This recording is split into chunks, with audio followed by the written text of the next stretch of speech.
Eh bien, bonsoir à toutes et à tous. Merci d'être avec nous pour ce vendredi du Rotary. Nous avons pour habitude de rappeler en fait ce que sont ces vendredis du Rotary, puisqu'on est toujours très agréablement surpris de recevoir de nouveaux invités. Donc, pour rappel, ce vendredi du Rotary, donc c'est une initiative qui est née maintenant il y a presque 2 ans, sous la commission communication et la commission formation. Et l'idée, c'est de vous accompagner sur des partages d'expériences, des trucs et astuces, des formations courtes qui incluent en fait une partie questions-réponses à la fin. Le thème de cette saison 2, c'est autour de l'environnement et de l'effectif, l'essor des clubs. On a une cadence à peu près toutes les 2 semaines en alternance pour une trentaine de minutes maxi. Et vous pouvez en plus consulter l'agenda pour connaître les sujets des épisodes directement sur le site du district au niveau de l'agenda qui est en ligne. Toutes les sessions sont enregistrées. On a la possibilité ensuite de rediffuser ces vidéos sur notre chaîne YouTube. Donc, c'est disponible à tout moment, ce qui permet évidemment à ceux qui ne pouvaient pas être en direct avec nous de pouvoir, à leur convenance, réécouter ces messages que nous transmettons et ces formations. Un petit point d'attention, vu que cette chaîne YouTube est quand même publique, si vous ne souhaitez pas apparaître au niveau de l'enregistrement, au niveau des questions-réponses, n'hésitez pas à couper votre caméra, puisque comme ça, vous n'apparaîtrez pas sur la partie pour l'enregistrement. Donc ce soir, on est sur l'épisode numéro 11 et j'ai le plaisir en fait de proposer un nouveau format avec donc mes intervenants qui sont Valérie Gonor, qui est responsable donc de la commission Essor pour le district, et ses invités, Jean-Pierre Hamelin, Michel Bertotti, Éric Trigolet et Ghislaine Fortin. Merci d'être là. Le sujet de ce soir, c'est une table ronde, donc une nouvelle manière d'aborder les sujets, et c'est une table ronde autour du rôle du parrain et de la marraine. Qu'est-ce qu'on entend par là? C'est vraiment de pouvoir partager son expérience avec vous, qui soyez parrain, marraine, filleul, mentor, et de comprendre vraiment quels sont ces rôles, puisqu'ils sont clés en fait à la bonne intégration d'un nouveau membre. Pour finir, avant de passer la main et d'ouvrir cette table ronde, un rappel, le prochain VDR, ça c'est le 8 avril, et nous serons à nouveau au niveau du thème environnement, avec une présentation de la fresque du climat et de ce que l'on va faire avec le programme des Youth Exchange dans ce sujet-là.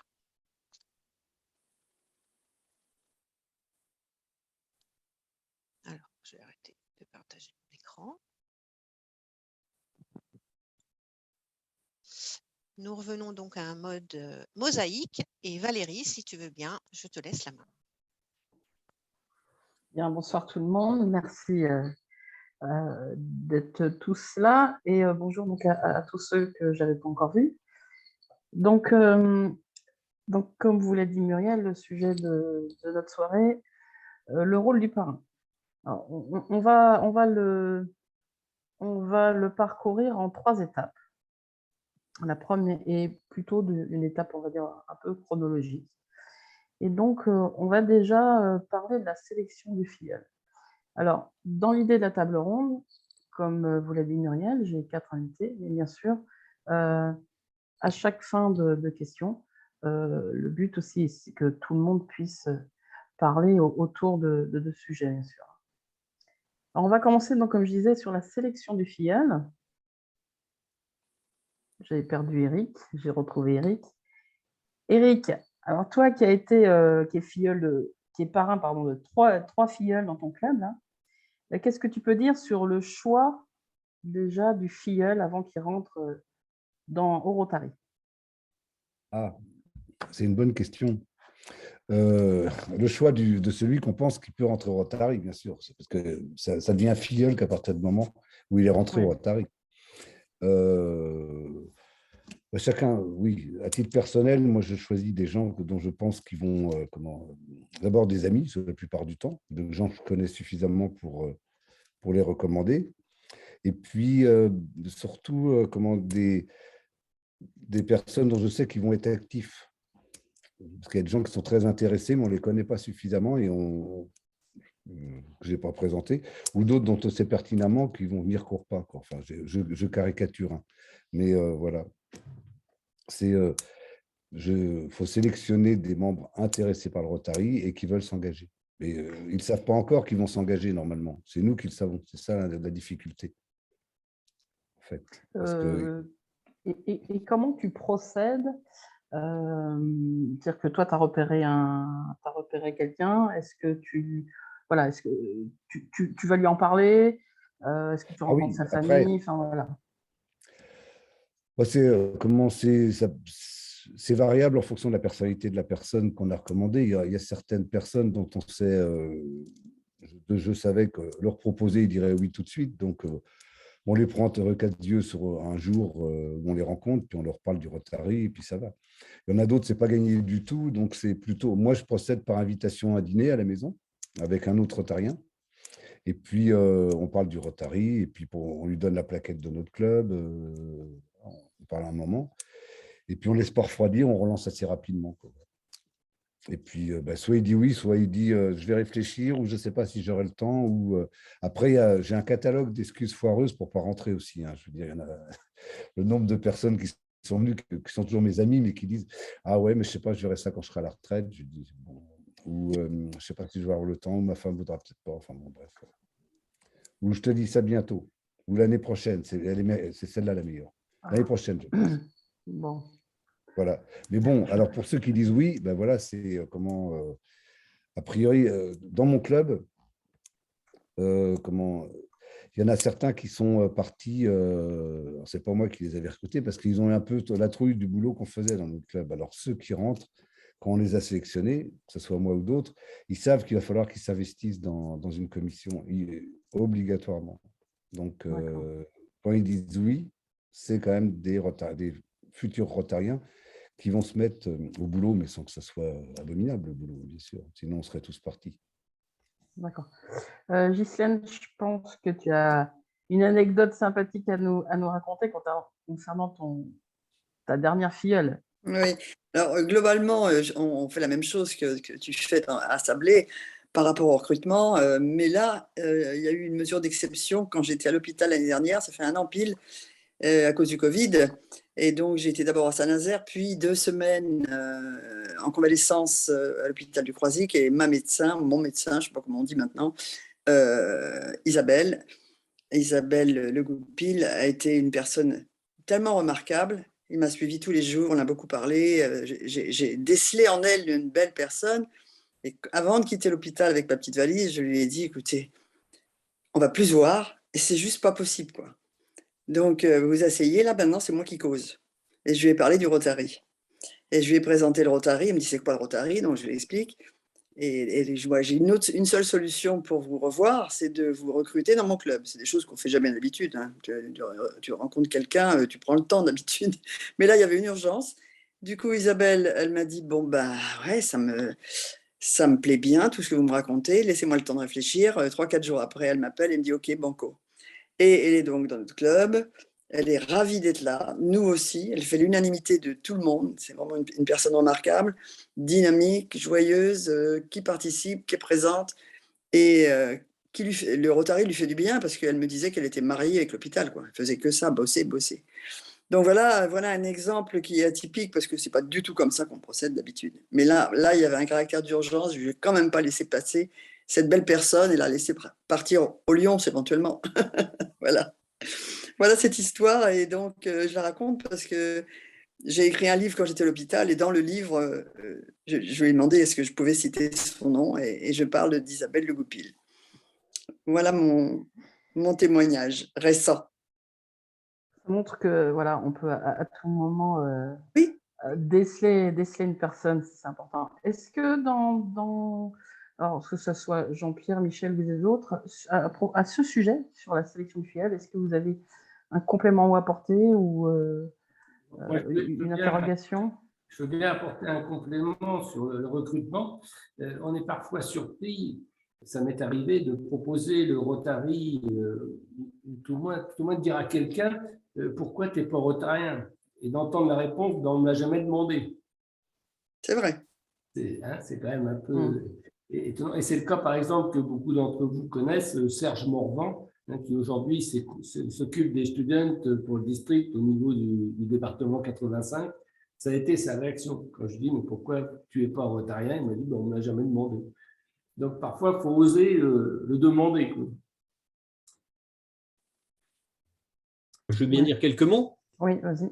Je peux dire à peu près la même chose que Eric, un tout petit peu différemment. Je crois que c'est fondamental que le parrain connaisse bien son filleul d'avant, que ce soit au plan professionnel, amical, sportif, scolaire, tout. Mais il faut que le parrain sache qu'il y a une personne en face qui connaît bien, etc.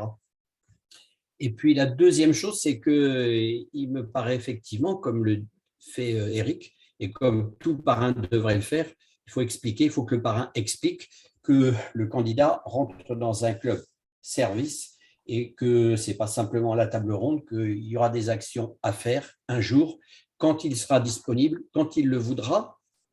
Et un élément majeur pour moi, c'est l'assiduité. C'est un mauvais terme, ça ne plaît pas l'assiduité, ça agace, ça fait vieille génération, mais il n'empêche que les liens de camaraderie se développent en présentiel beaucoup plus facilement que sur écran.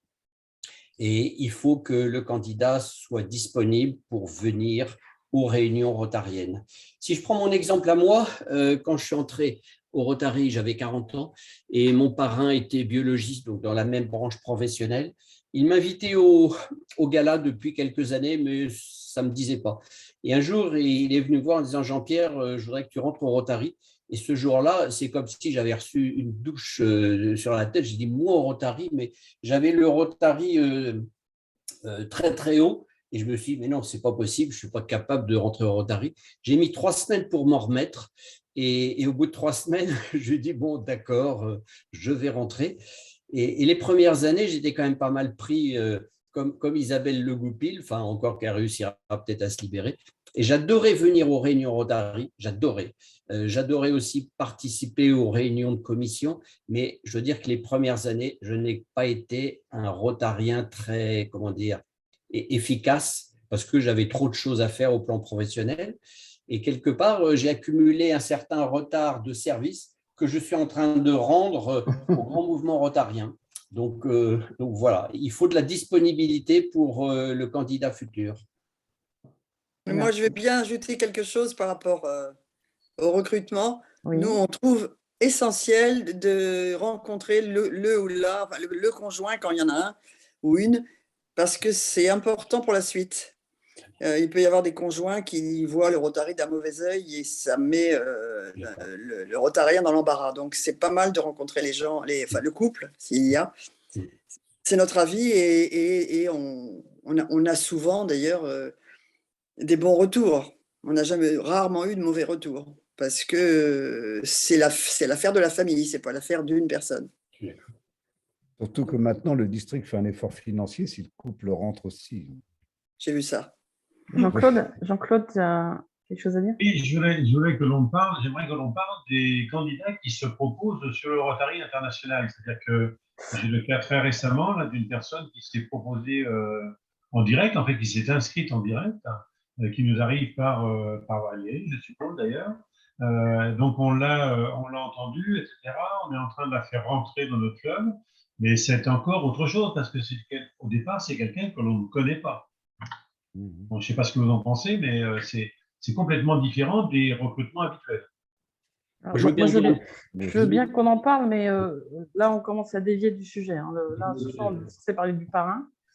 Vas-y, Jean-Pierre, réponds. Mais C'est juste pour dire que… Justement, c'est qui le parrain dans ce cas-là? Voilà, je suis d'accord. À La Roche, on a reçu il y a 2 ans la candidature avec une lettre de motivation magnifique d'un professionnel de santé qui se mettait toutes les gloires du monde.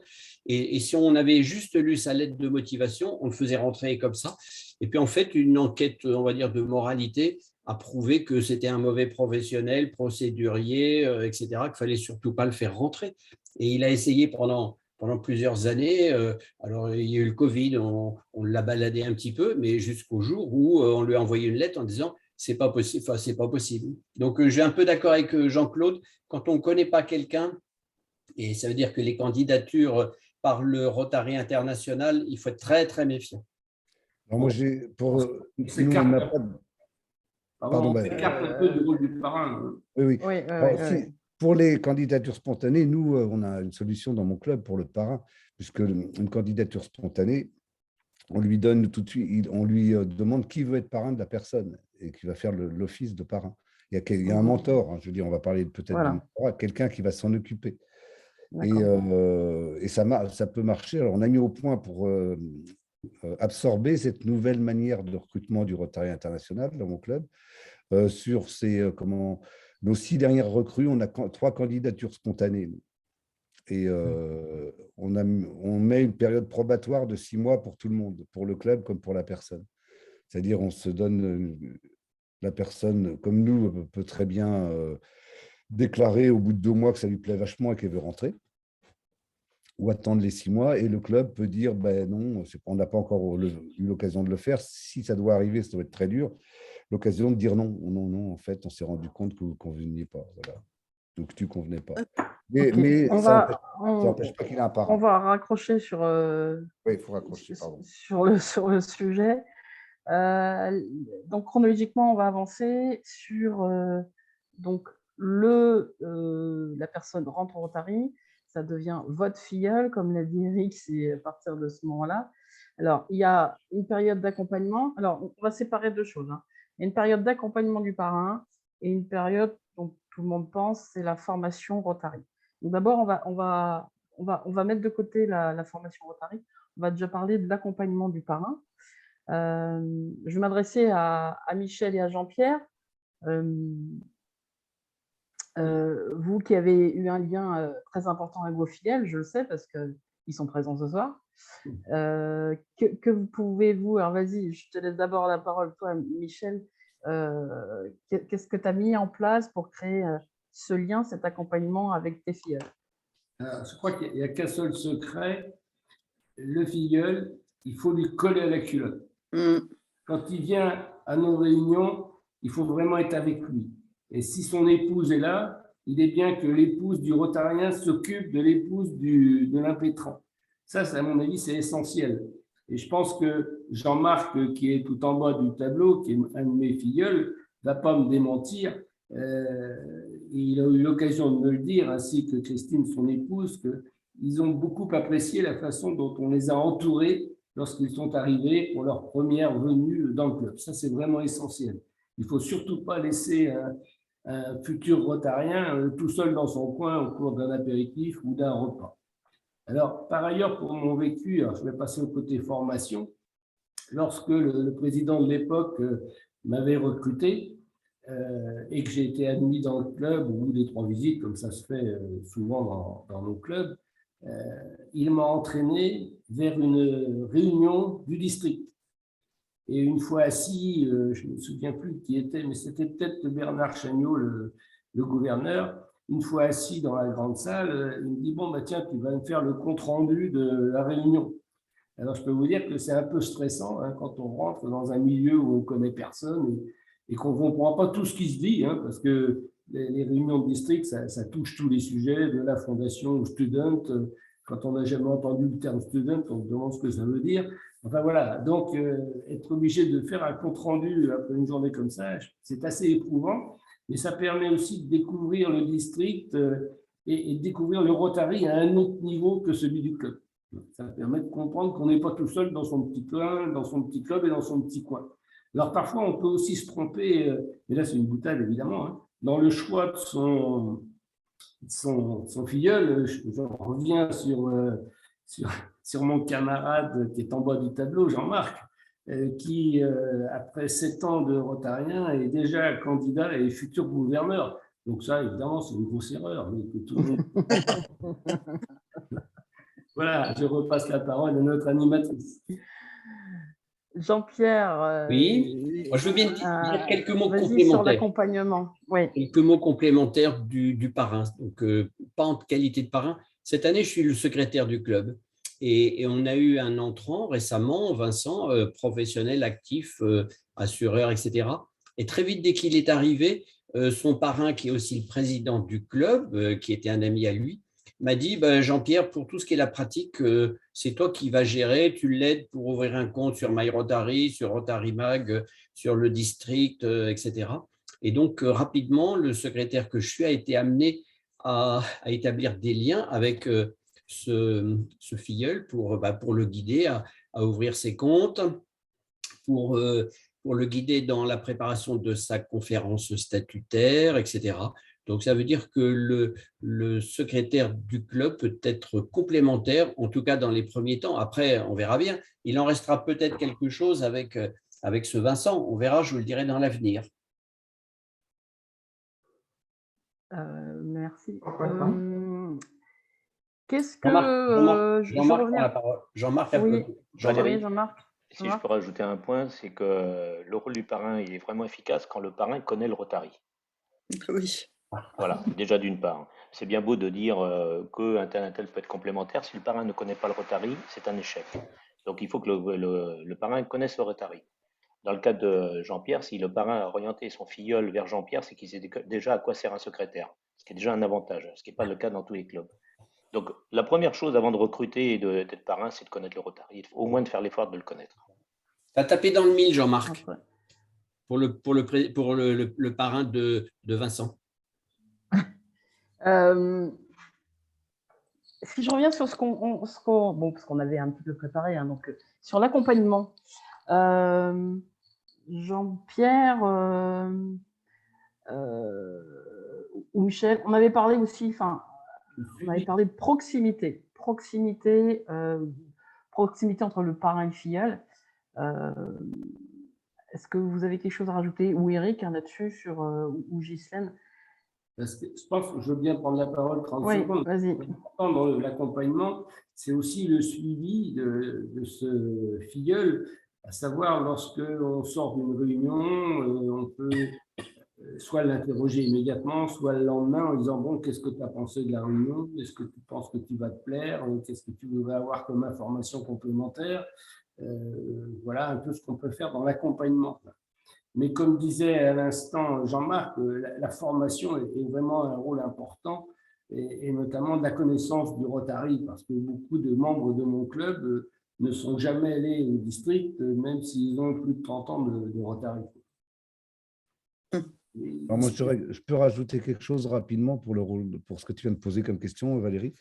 Oui, c'est que le rôle du parrain devient très important si le filleul commence à donner des signes de relâchement au début, hein, ou s'il rate une ou deux réunions, ou si on a l'impression que son intérêt pour le Rotary est en train de se distendre, ou qu'on le voit moins tout simplement. C'est là que c'est important que le parrain sache si c'est juste un passage à vide parce qu'il est pris dans sa vie autre que le Rotary, ou s'il y a quelque chose qui est en train de pas bien se passer entre lui et le club. Je pense que c'est ce moment-là qui est le plus important, parce que quelquefois, il y a des Rotariens qui quittent le Rotary au bout d'un an ou deux, et le parrain n'a pas vu venir le coup, ou alors s'en est pas occupé. Ouais, ça fait partie des signaux d'alerte, entre guillemets, qu'on peut observer, quoi. Et c'est le parrain qui, normalement, doit être là pour les voir le premier, puisque… Oui, vas-y, Jean-Pierre. On ne naît pas rotarien, on le devient, et pour le devenir, ça s'apprend. Voilà. On peut avoir des dispositions, des affinités pour les vertus rotariennes, d'altruisme, de paix, d'humanisme, etc. Mais il n'empêche que le Rotary, c'est comme la musique, c'est comme tous les sports, c'est comme le golf, le cheval et tout ce que ça s'apprend. Et il faut que les jeunes rotariens fassent un petit effort d'apprentissage, comme ils l'ont fait pour toutes les activités, apprendre à lire, écrire, etc. Ça n'est pas inné d'être rotarien. Voilà. Alors, ce qu'on avait évoqué aussi, je vais compléter aussi, ça revient à ce que disait Michel. Ce qui est important, c'est d'en garder le lien. Ça peut être de façon, on va dire, par les rencontres, Michel le disait, mais un simple apéritif, un simple repas avec son filleul, et d'échanger sur ce qui se passe dans le club. Je trouve que c'est une façon très, très pratique pour apprendre, pour échanger, discuter en tête-à-tête, c'est le meilleur moyen pour faire son apprentissage. On avait parlé donc de proximité à ce sujet et d'encourager. Alors Jean-Pierre, là, tu parles il faut que les jeunes apprennent, pardon. Voilà, ça fait la semaine. Mais le parrain, son rôle, c'est d'encourager les jeunes et de garder, comme vous l'avez si bien dit, vraiment un esprit positif, toujours positif derrière son filleul. D'accord. Est-ce qu'il y a d'autres… alors, sans parler du Rotary, enfin de la formation Rotary vraiment, parce qu'on a encore d'autres points sur la formation Rotary, est-ce que vous voulez compléter sur cet accompagnement je parle à toute l'assemblée. Valérie, pour la formation, j'allais dire que les jeunes ne supportent plus du tout le catéchisme.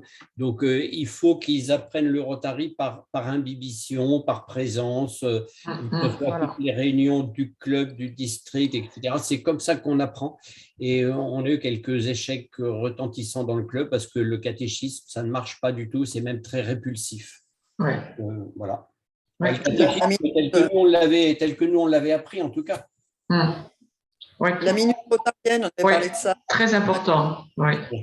Très bien. Alors, en tout cas, ce qui est certain, ce qu'on peut retenir de la partie accompagnement, il faut absolument, alors comme a dit Michel, il faut, je ne peux pas reprendre les mots, mais l'accompagner aux réunions, les réunions du club, comme l'a dit Eric, surtout ne pas le laisser s'éloigner du club. C'est un peu ces deux mots-là déjà que j'ai compris sur l'accompagnement. Et bien sûr, voilà, être proche, comme dit Michel, on l'appelle, comment ça s'est passé, comment tu as trouvé la réunion. Tout ça va être important pour lui donner envie de rester. Alors, on va rentrer plus dans la formation Rotary, on l'a déjà un petit peu évoqué. Tiens, Ghislaine, tout à l'heure, tu t'apprêtais justement à parler de certaines possibilités de formation dans le Rotary, pour le Rotary, dans le club. Vas-y, peux-tu nous expliquer un peu plus ce qu'on peut faire dans les clubs? On a quelques outils. On a le petit bouquin qui s'appelle celui-là, là, qu'on peut confier à notre… Vous voyez ce que je veux dire? Mais on ne va pas le laisser comme ça dans la nature. Il faut le regarder avec lui, il faut lui poser des questions, savoir ce qu'il n'a pas compris, qu'est-ce qu'il veut savoir. La minute rotarienne au début de la réunion de club, c'est pas mal, hein, pas longtemps, 5-10 minutes de formation. La fondation, les studios, c'est quoi, tous les termes qu'on emploie et qu'ils ne comprennent pas, il faut expliquer à chaque fois, dès qu'on parle d'un sujet que nous connaissons, top, on arrête, est-ce que tu as compris de quoi on parle, etc. Donc, se mettre pas loin du filleul pour lui expliquer ce qui se passe. L'accompagner, si nous, on montre l'exemple et qu'on va régulièrement au district, ça peut lui donner envie et ça doit lui donner envie d'aller avec nous. Donc, on l'emmène. Ce n'est pas toujours facile, mais en général, ils sont contents quand ils ont passé une journée complète au district. Ils ont vu des choses intéressantes, il y a des pointures, il y a des gens, il y a des conférences de haut niveau et franchement, ils reviennent et en parlent aux autres pour leur dire il faut y aller. Donc, c'est eux qui font la pub après. Donc, c'est pas mal. Surtout les conférences de district, oui. Elles sont toujours très intéressantes. Oui. C'est très vivant et puis on apprend là. Au Stade d'Olonne, par exemple, ou à Mamers. Oui. Fayot. Eric, donc dans la formation du Rotary, on avait parlé ensemble. Qu'est-ce que tu peux rajouter? Qui doit former du coup ces nouveaux entrants? Celui qui doit former, c'est celui qui sait le mieux. Hein. Comme je ne sais pas si c'est Michel qui a dit, non, c'est Jean-Marc qui a dit, il faut que la personne connaisse bien le Rotary. Il faut que celui qui parle d'un sujet dans le club, que ce soit sous la forme d'une minute rotarienne ou comme nous on a fait, mais pas si souvent que ça, hein. Avant la réunion, une formation pour les nouveaux, pour que ce soit celui qui maîtrise mieux le sujet sur lequel on va parler. Si c'est comment se créer un compte sur My Rotary, comme disait Jean-Pierre, il faut que celui qui lui montre sache le faire. Hein, ça semble idiot de dire ça, mais c'est important. Si on parle de la fondation et qu'on a un Rotarien qui est responsable de la fondation dans son club depuis longtemps, c'est plutôt à lui de le faire. Hein. Le parrain, quelquefois, dans beaucoup de clubs, j'ai vu ça quand je me suis baladé, moi, il y a des parrains qui sont des super sergents recruteurs, qui recrutent beaucoup de monde ou qui savent faire venir, mais ils ne sont pas très doués après pour expliquer. Ce n'est pas un défaut, hein, je veux dire, mais chacun ses qualités. Ils ne sont pas forcément très doués pour apprendre ce que c'est que le Rotary. Et s'il y a d'autres personnes qui savent le faire, c'est mieux de leur demander. D'accord. Le fond est important, mais Oui. la forme aussi, la forme de l'enseignement, c'est majeur. Ouais, ouais, tout à fait. Hervé, tu voulais dire quelque chose ? C'est pour ça qu'il a été évoqué dans certains clubs, et nous, on y réfléchit, de créer une fonction de mentor. C'est-à-dire que, comme vient de dire Eric, effectivement, le parrain peut recruter, mais n'est pas forcément le meilleur pédagogue pour former, entre guillemets, son filleul. Et par contre, sélectionner 1, 2 ou 3 mentors dans le club qui auraient cette fonction, qui est un Rotarien assez ancien, qui est déjà passé dans toutes les missions de trésorier, de secrétaire, de président ou autre, et qui pourrait vraiment le former.